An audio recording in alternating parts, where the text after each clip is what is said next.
क्या हुआ? नहीं हुआ क्या? मैं बताता हूँ क्या हुआ। तो guys, the champions of the world में 3D and the best wrestling creator on the subcontinent with the best wrestling audience and you don't want to believe but ये एक लिस्ट आई है जहां पर हमें 25 ऑफ द लास्ट 25 इयर्स के greatest mail superstars की list bleacher report की तरफ से 25 सुपरस्टार्स रखे हैं एंड यू वुड एक्सपेक्ट कि कुछ सेंसेबल होगा। नंबर 25 पे Kofi Kingston which is fine I guess, क्योंकि जब नीचे से शुरू करते हैं तो हमें पता नहीं होता कि क्या है, बट ठीक है कोफी किंगस्टन हो सकता है भाई। न्यू डे में intercontinental title, US title, world title, क्या क्या नहीं जीता बताओ, तो कोफी किंगस्टन रख सकते हैं। नंबर 24 पर Booker T, fine, no problem with that. Number 23 पर Kevin Owens, Kevin Owens, good name right. और अगर आप ये पूरी ही लिस्ट देखोगे नीचे से तो हमें क्या देखने को मिलता है?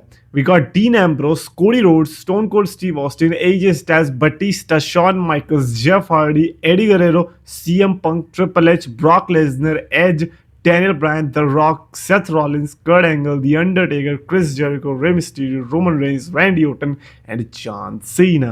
बेसिकली काफी जैम पैक्ड लिस्ट है जो कि हमें देखने को पता चल ही रहा है। अब ये रैंकिंग के हिसाब से, तो रैंकिंग के हिसाब से John Cena, Randy Orton, Roman Reigns, Rey Mysterio अच्छे लग रहे हैं टॉप पे, no doubt without that. But मेरे को ये बताओ, स्टोन कोल्ड स्टीव ऑस्टिन इतना नीचे लिस्ट में, may be because last 25 years की बात हो रही है, तो मे बी 2000 से 2025 तक तो स्टोन कोल्ड स्टीव ऑस्टिन का ज्यादा इम्पैक्ट ये लोग सोच रहे हैं कि 2000 से पहले था, विच इज वियर्ड कंसिडरिंग कि डेनियल ब्रायन ने भले ही कितना कुछ किया हो, लेकिन स्टोन कोल्ड ने जो 2000 के बाद से भले ही छोटा सा किया होगा, डेनियल ब्रायन का फिर भी उसके सामने कम है। डेनियल ब्रायन का नंबर 10 पर देख के जो मैं शॉक हुआ हूं, मतलब उसके नीचे मैं बता दूं डेनियल ब्रायन के नीचे कौन कौन है। डेनियल ब्रायन के नीचे आपको मिलेंगे Edge, Brock Lesnar, Triple H, CM Punk, Eddie Guerrero, Jeff Hardy, Shawn Michaels, Batista, और ये कंटिन्यूअस है।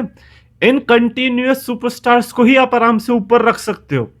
भाई बटिस्टा, आप समझ रहे हो? बटिस्टा यार ये कौन से लेवल पे डेनियल ब्रायन को ठोक के रखा है इन्होंने। क्या सोच रहे हैं? ये सोच रहे थे कि अरे यार टॉप 10 में कोई एक है तो ऐसा डालेंगे जो कि अभी एडब्ल्यू के अंदर भी है, तो उन्होंने डेनियल ब्रायन को पिक कर लिया। भाई यार ये बहुत वियर्ड नहीं, आपको नहीं लग रहा? मतलब ये लिस्ट देख के आप सब, मेरे को लगता है बाकी सब एक बार को बंदा फिर भी झेल जाएगा, बट द फैक्ट कि डेनियल ब्रायन इतना ऊपर है, and I love Daniel Bryan, I have no problem with it. But जब ऐसी लिस्ट बनती है ना, और जब आप देखते हो कि ब्रॉक लेसनर से ऊपर डेनियल ब्रायन है, तो सच बताना दिल के अंदर गड्ढा होता है या नहीं होता? Like this is stupid list यार, ऐसे कौन बनाता है?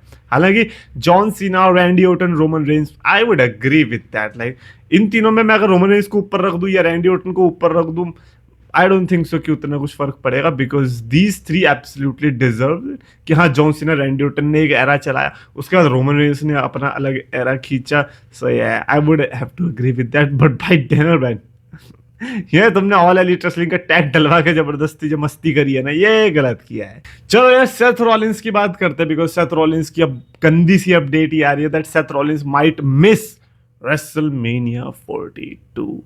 एंड माय गॉड यार बुरा लग रहा है। सेथ रॉलिंस ने जब वो रेसलमेनिया मिस करी थी ना, उस टाइम पे भी वो वर्ल्ड चैंपियन था। कौन सी थी? WrestleMania 32। That time I also felt bad कि यार द शील्ड का ट्रिपल थ्रेट हो सकता था, एंड नाउ फिर से प्लान्स चेंज हो सकते हैं। भाई सही में अगर सेथ रॉलिंस की बहुत जल्दी से जल्दी रिकवरी हो गई तो बहुत बढ़िया बात है, लेकिन सेथ रॉलिंस का रेसलमेनिया मिस करना, as much as I personally hate like Seth Rollins, I don't want him to miss.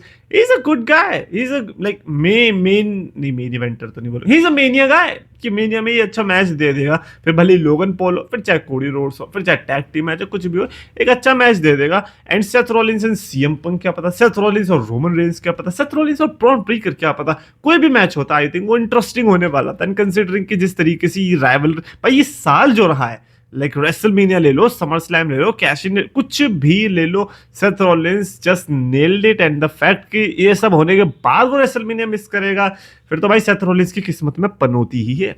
मतलब फिर तो ये गलती है कि भाई इंसान इतना कुछ करे फिर भी वो अगली रेसलमेनिया मिस कर रहा है, तो भाई मतलब ये समझ जाओ कि अगर बंदा रेसलमेनिया मिस कर रहा है सेथ रॉलिंस के केस में, तो उसका पिछले का कुछ टाइम बहुत अच्छा रहा है, ये सेथ रॉलिंस के केस में नजर आ रहा है। बट आई होप कि वो मिरेकुलस रिकवरी करे, एंड आई होप कि इस बार वो हमें बेवकूफ बना रहा हो, मैं फिर से बेवकूफ बनने को रेडी हूँ। Anyways, Seth Rollins, I hope you don't miss the mania. But एक जो बढ़िया चीज लगी मेरे को डब्ल्यूडब्ल्यू की तरफ से, अभी तक तो खैर ऐसा कुछ भी कंफर्म नहीं है, मेल्जर ने बोला है दैट डब्ल्यूडब्ल्यू प्लान कर रही है एजे स्टाइल्स का भी farewell tour for the next year, because AJ Styles is also retiring, AJ Styles is also leaving WW, कि भाई उनका हो गया, अब वो शायद से बैक स्टेज में काम करेंगे, ऑल एलीट रेसलिंग में नहीं जाने वाले। अगर आप ऑल एलीट रेसलिंग के फैंस हो तो मुझे लगता है कि आप बहुत खुश हो जाओगे। We might get Phenomenal One, but Phenomenal One के पास ये है, क्या ये क्या हो गया, क्या बोलते हैं उसको, ब्रेन, और वो ब्रेन का यूज करके वो नहीं जाने वाला ऑल एलीट रेसलिंग में, डोंट वरी, वो करियर अपना यहीं पे एंड करने वाला। आई नो एजे स्टाइल्स ने हर जगह टाइटल जीती है, फिर चाहे एनजेपीडब्ल्यू हो, टीएनए हो, डब्ल्यूडब्ल्यू कहीं भी हो, बट वो ऑल एलीट रेसलिंग का नाम उसमें नहीं डलवाना चाह रहा। तो एजे स्टाइल्स ने अपना फेयरवेल टूर अगर कर दिया, पहली बात तो मैं डब्ल्यूडब्ल्यू को बड़ा सलाम ठोकना चाह रहा हूँ कि भाई तुम में भी गट्स है, तुम्हें पता है कि तुमने पूरा बेड़ा गर्क कर दिया जॉन सीना के फेयरवेल टूर का, लेकिन फिर भी अगर तुम सोच रहे हो कि तुम एजे स्टाइल्स का टूर भी हैंडल कर लोगे तो ये तो बहुत बिग डील है। और मैं तो एजे स्टाइल्स का भी सोच रहा हूँ कि भाई तुमने अग्री भी कर दोगे अगर, तो फिर तो ये बहुत ही बड़ी लेवल की चीज है। बट वही है कि जॉन सीना का फिर लेवल भी बहुत बड़ा था, जॉन सीना के कैलिबर पे एजे स्टाइल्स का फेयरवेल टूर नहीं होने वाला, ये तो प्रीटी मच ऑब्वियस है। और हो सकता है कि एजे स्टाइल्स का पूरा साल भी ना चले, क्या पता, बट एटलीस्ट मैं चाहूंगा कि कर्ट एंगल और ये जितने भी इस टाइप के लेजेंड्स थे जिनका इतने गंदे तरीके से करियर खत्म हुआ है, उनसे तो अच्छा ही अगर इस करियर खत्म होगा एजे स्टाइल्स का, तो वो मेरे को बहुत बेटर लगेगा। And somehow I would want कि एजे स्टाइल्स वर्सेस शिंजुके नाकामुरा की जो गलती हो गई थी रेसलमेनिया 34 में, उसको सुधारा जाए, इस टाइप के मैचेस हमें दोबारा से देखने को मिले। एंड इन लाइक वो कौन सा एजे स्टाइल्स बोलूंगा मैं वो वाला बोलूंगा जो बुलेट क्लब से आने के बाद, लाइक बुलेट क्लब में जो एजे स्टाइल्स था और डब्ल्यूडब्ल्यू में जो एजे स्टाइल्स था 2017 की स्टार्टिंग तक, वो वाला एजे स्टाइल्स जिस तरीके से लड़ता था वही वाला पैशन चाहिए। आई डोंट वांट कि उस तरीके का लड़े, पर उस तरीके का पैशन भी दिख जाएगा, मजा आ जाएगा। अच्छा, मेरे को एक और चीज बढ़िया लगी, निक खान कह रहा है कि डब्ल्यूडब्ल्यू के जो फैंस है ना वो क्राउन ज्वेल के लिए ट्रैवल कर लेंगे सऊदी अरेबिया में। अब भाई तुम्हें तो बहुत पैसा मिल गया, तुम तो कर ही लोगे, और तुम ऐसा सोच भी लोगे कि बाकी लोग भी कर सकते हैं, बट मैं ये भी सोच रहा हूँ कि तुम्हें अमेरिकन फैंस की या दूसरे कंट्री के फैंस की इतनी पड़ी क्या है, ऐसा क्या तुम्हें कंट्री का डाइवर्सिफिकेशन दिखाना है जब तुम्हें ऑलरेडी पैसे मिल गए हैं। और तुम्हें ये भी पता है कि सऊदी अरेबिया में सोल्ड आउट हो जाएगा, ये ऐसा मत समझना कि सऊदी अरेबिया में अगर रेसलमेनिया हो रही है तो कोई नहीं जाएगा जस्ट बिकॉज 2-3 अमेरिकन लॉन्डो ने बोल दिया और क्योंकि वो सऊदी नहीं जाना चाहते। भूल जाओ भाई, दूसरे दूसरे देश के तो लोग आएंगे, उसके आसपास के देश के लोग तो आएंगे। क्राउन ज्वेल की टिकट तो वैसे भी सॉरी रेसलमेनिया जो सऊदी में होने वाला है उसकी टिकट तो वैसे भी सस्ती होने वाली है। तो निक खान की बात तो सही है, लेकिन सबसे बड़ा तमाचा तो अमेरिकन फैंस के मुंह पे होगा जब उन्हें पता चलेगा कि रेसलमेनिया उनके देश में नहीं है और फिर भी सोल्ड आउट हो गई और उनके एनिमी वाले देश में है। So yeah it is going to be interesting to see कि क्या होता है रेसलमेनिया इन सऊदी में। डेफिनेटली आप कमेंट्स में अपने थॉट्स लिख के बताना what you guys think about the 25 list कि यार ये डैनियल ब्रायन क्या कर रहा है उधर, क्या आपका भी डैनियल ब्रायन को देख के मूड खराब हुआ था या मैं ही हूं। और आपको वीडियो पसंद है तो प्लीज लाइक और शेयर और सब्सक्राइब करो।